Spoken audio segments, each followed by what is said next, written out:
Buenas tardes, en este video explicaremos el desarrollo del laboratorio número 2. Los integrantes son Javier Cerón, Christopher Silva, Francisco Valdés y Francisca Vera. Todos nosotros trabajamos 100% en este laboratorio. Bueno, lo que nos piden en este laboratorio es implementar circuitos resistivos con diferentes fuentes de voltaje. Entonces, primero partimos con la generación de las señales sinusoidales. Y para esto armamos 4 circuitos donde lo único que va a cambiar son las características de la fuente alterna de voltaje, que es esta. Bueno, esta fuente alterna de voltaje genera una señal sinusoidal, que es lo que estamos buscando. Luego ubicamos la resistencia en serie a esta fuente de voltaje, unimos y finalmente ponemos el cable a tierra. Bueno, en el enunciado nos piden armar 4 de estos circuitos, ya que las señales alternas son 4. Por lo tanto, lo que hacemos es copiar con control C y control V 4 veces.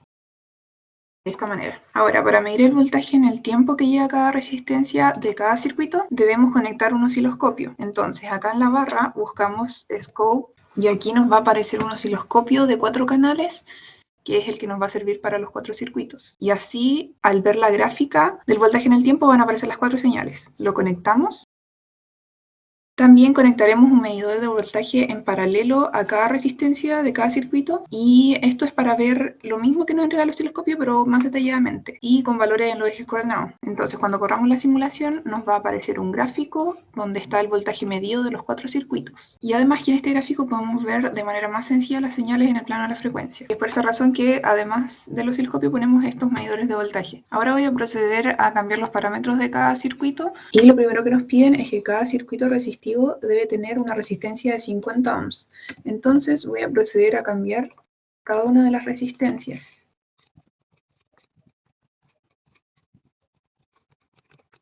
Entonces, lo diferente de cada circuito va a ser los parámetros de las señales alternas. La primera señal tiene la característica de que el voltaje peak to peak es de 2 volts, es decir, que el voltaje peak es de 1. Entonces cambiamos acá a 1. También la frecuencia es de 1 kHz, es decir, 1000 Hz. Y el offset es de 0 volts, o sea que el valor medio debe ser de 0. En las señales sinusoidales esto se cumple cuando el DC offset está en 0. Esto nos indica que la señal no está desplazada hacia arriba ni hacia abajo. En la segunda señal tenemos lo mismo, el voltaje peak de 1, la frecuencia de 1000.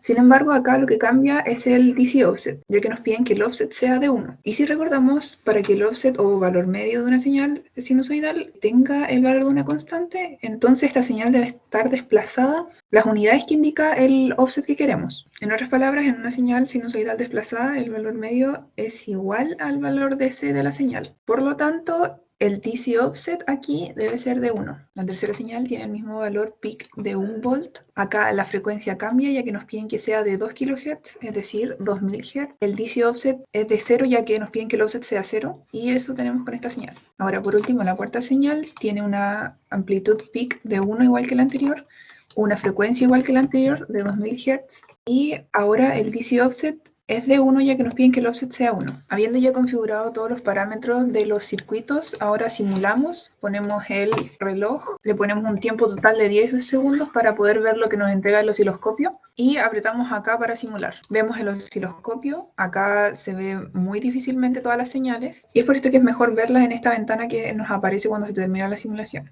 Entonces agregamos las 4 variables, que son los 4 medidores de voltaje, y vemos algo muy parecido que en el osciloscopio. Sin embargo, acá apretando X podemos cambiar el tiempo del eje X. Entonces le ponemos, en vez de 0,06, le ponemos 0,006, y así se va a achicar el tiempo del eje. Ahora podemos ver más claramente las 4 señales. BP1, BP2 son las señales que tienen una frecuencia de 1000 Hz, y BP3 y BP4 son las señales que tienen una frecuencia de 2000 Hz. Entonces, en el laboratorio nos preguntan cuál es el efecto que observamos en el tiempo al variar la frecuencia fundamental. Y vemos que cuando la frecuencia es de 1000 Hz, hay menos ciclos por segundo, y cuando la frecuencia es 2000 Hz, o sea, cuando la frecuencia aumenta, se ven mucho más ciclos por segundo. En cuanto al efecto de agregar un offset, se ve que las señales que tienen el offset de 0, que son BP1 y BP3, o sea, la señal roja y la señal verde, no se encuentran desplazadas ni hacia arriba ni hacia abajo.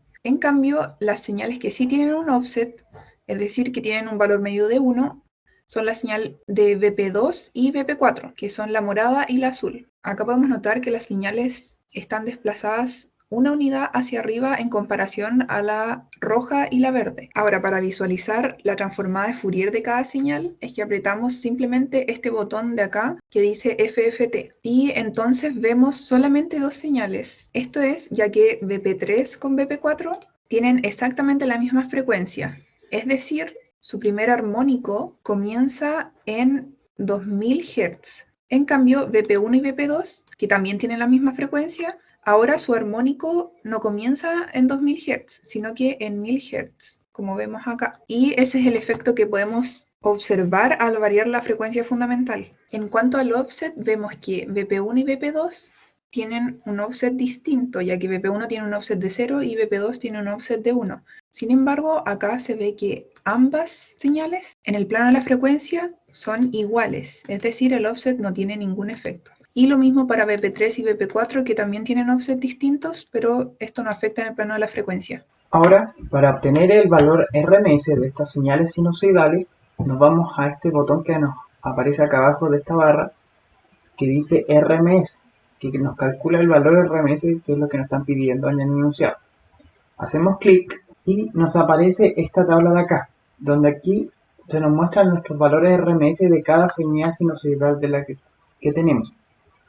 También cabe recalcar que para obtener el valor RMS correcto, se tiene que medir en un periodo o en varios periodos, pero tienen que ser completos de las señales. Ahora procederé a generar las señales de ondas cuadradas. Para esto ocupo esta fuente de voltaje de acá abajo. Hago exactamente lo mismo que en los circuitos anteriores, que es conectar la resistencia, unir, conectar el cable a tierra y copiar y pegar 4 veces este circuito. Cambio el valor de las resistencias. Bueno, en este caso no va a ser necesario ocupar el osciloscopio, ya que con los medidores de voltaje nos basta para ver el voltaje en el tiempo de cada circuito. Entonces ahora voy a proceder a cambiar los parámetros de cada fuente de voltaje de onda cuadrada. Para la primera tenemos que el voltaje peak to peak debe ser de 2, la frecuencia de 1000 Hz, el ciclo de trabajo del 50%, es decir 0,5, y el offset debe ser de 0, es decir que el DC offset debe ser de -1, para que la señal se desplace hacia abajo y así el valor medio nos pueda dar 0. Para la segunda señal también tenemos que el valor peak to peak es de 2, la frecuencia también es de 1000 Hz, el ciclo de trabajo es del 50%, es decir 0,5 también, pero acá cambia el offset. El offset nos dice que debe ser de 1 volt, y esto significa que el DC offset hay que dejarlo en 0, para que así el área bajo la curva dividido el periodo nos dé 1. Ahora en la tercera fuente de voltaje tenemos que el valor peak to peak es de 2 volts, la frecuencia acá cambia a 2000 Hz, el ciclo de trabajo es ahora de 0,75, es decir del 75%, y el DC offset es de 0 volts. Haciendo los cálculos encontramos que el valor de C debe ser de -1.5 y de esta manera el valor medio nos va a dar 0. Y finalmente para la cuarta señal tenemos algo muy parecido a la fuente anterior, el valor peak to peak de 2, la frecuencia de 2000 y el ciclo de trabajo de 0,75. Sin embargo, acá el DC offset cambia, ya que ahora necesitamos que el offset sea de 1 volt. Y también si hacemos los cálculos, el DC offset debe ser de -0.5. De esta manera el offset nos da 1. Ahora simulamos con este botón de acá arriba, agregamos todas las variables. Aquí disminuimos el tiempo para ver mejor las señales y acá las podemos apreciar de mejor manera. Las señales azules y rojas tienen la misma frecuencia, en cambio las señales verdes y rosadas tienen una frecuencia distinta a las primeras que nombré. Entonces la diferencia que se puede notar cuando cambiamos la frecuencia fundamental es que si la aumentamos van a haber más ciclos por segundo. Esto es exactamente el mismo efecto que ocurría con la señal sinusoidal. Ahora si vemos la transformada de Fourier, vemos que BP1, BP2, que tienen la misma frecuencia, tienen exactamente los mismos armónicos y parten en 1000 Hz. En cambio, BP3 y BP4, que tienen una frecuencia distinta, los armónicos parten en 2000 Hz. Como dije recién, este es el mismo efecto que en las señales sinusoidales. Ahora vemos que al agregar un offset, que es el caso de la señal azul y rosada, vemos que estas dos se encuentran mucho más arriba que la verde y la roja. Esto es ya que al sacar el área bajo la curva, vamos a necesitar que haya más parte positiva para que así la parte negativa no cancele cancele tanto y así nos puede dar un valor medio de 1. Caso contrario es para la señal verde y roja donde el offset es 0. Viendo este efecto en el plano de la frecuencia vemos que BP1 y BP2 que tienen offset distintos no cambian en nada, ya que siguen la misma gráfica. Y lo mismo con BP3 y BP4 que igual tienen un offset distinto, pero esto no afecta en el plano de la frecuencia. En cuanto al ciclo de trabajo, podemos ver que las señales BP1 y BP2 que tienen un ciclo de trabajo de 0,5 suben, por ejemplo, si nos fijamos en el azul, suben y se mantienen en ese estado el mismo tiempo que se mantiene en el estado de abajo. Esto es ya que el ciclo de trabajo es del 50%. Entonces, en un periodo se mantiene la mitad de este arriba y la mitad de este abajo. En cambio, en BP3 y BP4 tenemos que el tiempo que la señal se mantiene arriba es mucho mayor que el tiempo que se mantiene abajo. Esto es ya que el ciclo de trabajo es del 75%. Es decir, en un periodo la señal se mantiene más arriba que abajo. En cuanto al plano de la frecuencia podemos ver que BP1 y BP2, que son la señal azul y la señal roja, tienen una amplitud mucho mayor que BP3 y BP4. Esto es el efecto de cambiar el ciclo de trabajo. Es decir, mientras mayor el ciclo de trabajo, entonces menor la amplitud del primer armónico. Ahora, para las señales de onda cuadrada, nos vamos acá a esta barra de acá abajo y apretamos acá donde nos dice que nos calcula el valor RMS. Hacemos clic y nos aparece esta tabla de acá donde aquí nos muestra los valores RMS de cada señal de onda cuadrada. También se puede ver que el periodo azul y rojo, que hay un puro periodo en la señal azul y rojo, en acá donde estamos midiendo el valor de RMS. Y en la verde y rosada son dos periodos, y eso es porque tienen una mayor frecuencia, pero lo importante es que fueron dos periodos completos. Por último, debemos generar señales diente de sierra. Para esto ocupamos esta fuente de voltaje que estoy indicando y hacemos lo mismo que con la generación de las otras dos señales anteriores.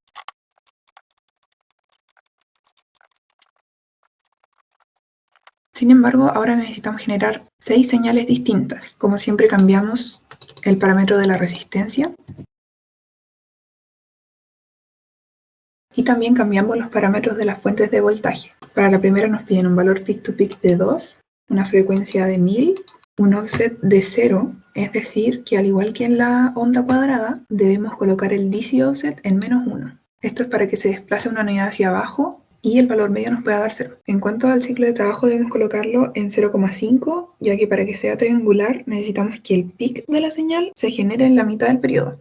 Y esto se logra poniendo un ciclo de trabajo del 50%. Para la segunda señal es exactamente lo mismo, sin embargo el DC offset debemos dejarlo en 0. Esto es para que el offset nos dé 1. Bueno, las siguientes dos señales que nos piden deben ser dientes de sierra decrecientes. Y para generar este tipo de señales debemos cambiar el ciclo de trabajo al 0%, ya que así la señal en un periodo va a tener pendiente negativa y su máximo se va a encontrar al inicio de este periodo. Aquí el valor peak to peak es de 2, la frecuencia de 1000 Hz y el DC offset lo dejamos en -1 para que el offset nos dé 0. La segunda señal es exactamente lo mismo, sin embargo el DC offset cambia a 0 para que el offset nos dé 1. Las últimas dos señales deben ser dientes de sierra crecientes y para eso el ciclo de trabajo lo cambiamos al 100%, es decir 1. Esto es para que la pendiente de la señal en un periodo sea creciente, que es lo que andamos buscando. Y además el máximo se va a encontrar al final del periodo. El valor peak to peak es de 2 volts, la frecuencia es de 1000 y el DC offset lo dejamos en -1 para que el offset nos dé 0. La última señal es exactamente lo mismo, el valor peak to peak de 2, la frecuencia 1000 Hz, el ciclo de trabajo de 1, pero acá el DC offset cambia a 0 para que el offset nos dé 1. Antes de simular debemos darnos cuenta que en la fuente de voltaje hay un parámetro del tiempo que nos indica que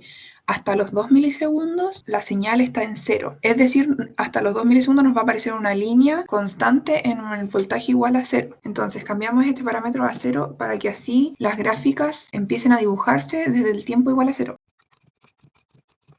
Ahora finalmente simulamos, agregamos todas las variables, cambiamos aquí el tiempo para ver mejor las gráficas, los cambiamos a 0,005 y aquí en la gráfica del voltaje en el tiempo el efecto que se observa al variar la forma de onda de la señal diente de sierra es que los voltajes peaks de los tres tipos de señales ocurren en tiempos distintos del periodo, como ya dije anteriormente. En la diente de sierra triangular, por ejemplo, que son BP1 y BP2, la señal azul y la señal roja, el peak ocurre en la mitad del periodo. Sin embargo, BP3 y BP4, que son las señales diente de sierra decreciente, el peak pic ocurre al inicio del periodo, como podemos verlo acá. Y finalmente BP5 y BP6, que indican las señales diente de sierra crecientes, el pic ocurre al final del periodo. Ahora, al ver la transformada de Fourier, vemos que BP1 y BP2 son diferentes a todas las demás señales, ya que su armónico tiene mayor amplitud que BP3, BP4, BP5 y BP6. Sin embargo, esto ocurre solamente en el primer armónico, porque si vemos después, aquí incluso hay un armónico que no existe para BP1 y BP2, y sí existe para BP3, BP4, BP5 o BP6, que son las señales diente de sierra creciente y decreciente. Entonces este es el efecto que podemos notar al cambiar la forma de onda. Ahora, el efecto de agregar un offset a las señales, que son el caso de BP2, BP4 y BP6, es que estas simplemente están desplazadas una unidad hacia arriba, que es el caso de la señal rosada, verde y celeste, en comparación a las demás, que vemos que su valor medio es 0. Esto en el plano de la frecuencia, al igual que la señal sinusoidal y también la de onda cuadrada, no tiene ningún efecto, ya que claramente BP1 y BP2 tienen exactamente los mismos armónicos, sin embargo tienen un offset distinto. Y para finalizar,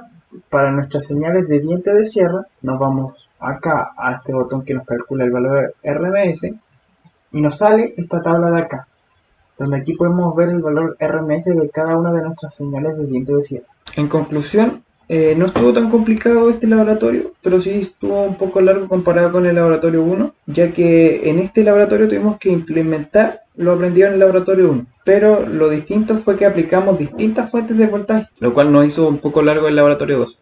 Otra cosa diferente del laboratorio 1 fue que en este laboratorio vimos la respuesta en frecuencia de todas las señales, lo que aumentó un poco la dificultad el hecho de tener que analizarlas. Pero de ahí no hubo mayor dificultad al usar el software porque la verdad es bastante intuitivo. Lo único que al principio nos costó un poco encontrar el generador de frecuencia, el entenderlo un poco, porque la verdad los videos que nos aparecían eran de otra plataforma, de otro software que no era este, entonces costó un poco al principio, pero después se logró poder entender mejor y poder desarrollar bien el laboratorio 2.